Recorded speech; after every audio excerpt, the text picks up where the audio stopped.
जोंनि दोलोआव जइन जाफैबाय आरो बेखौ जोङो दिनै समस्ति नाङैनो लानाय जादोंमोन।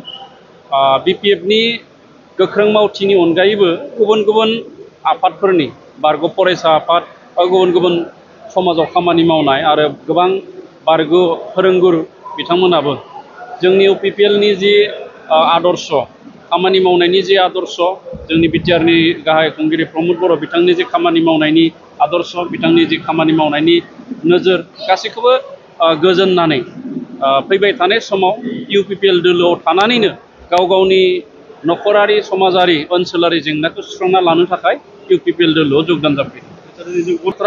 गासैबो हारिनि सुबुङा दिनैनि जगदानाव दङ।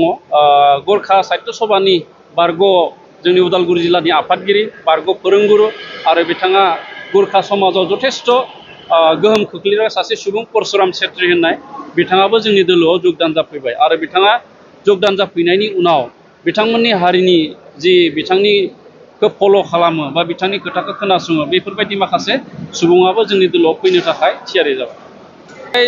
बिपिएफनि बांसिन दङ आरो माखासेया आगोल कंग्रेसनिमोन आरो माखासेया गुबुन गुबुन फरायसा आफादनि बारग' मावथिफोर बिथांमोना जोंनि दोलोआव जइन जाबाय। মানে বহু কেইবছৰ আগৰ পৰাই ইউপিপিএল মই ইয়াৰ আগৰ মানে আমাৰ গোৰ্খা সমাজৰ যিটো সামাজিক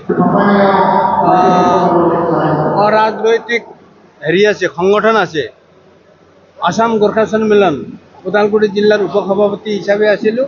বৰ্তমান ওদালগুৰি জিলাৰ মানে এডভাইজাৰ।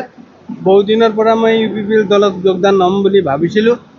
ইউপিপিএল দলত যোগদান হোৱা মোৰ মানে মূল উদ্দেশ্য আৰু মূল কাৰণটো হ'ল ইউপিপিএল দলে এৰিয়া ডেভেলপমেণ্টৰ ক্ষেত্ৰত কেনেধৰণে ইমান বছৰে আজি 4 বছৰে চালোঁ দেখা পালোঁ এৰিয়া ডেভেলপমেণ্টৰ ক্ষেত্ৰত তেওঁলোকে কেনেধৰণে কাম কৰিছে এইটো দেখা পালোঁ। দেখা পাই মই মানে আগ্ৰহ হৈ ইউপিপিএল দলৰ প্ৰতি আগ্ৰহ হৈ মই আজি ইউপিপিএল দলত যোগদান কৰিলোঁ।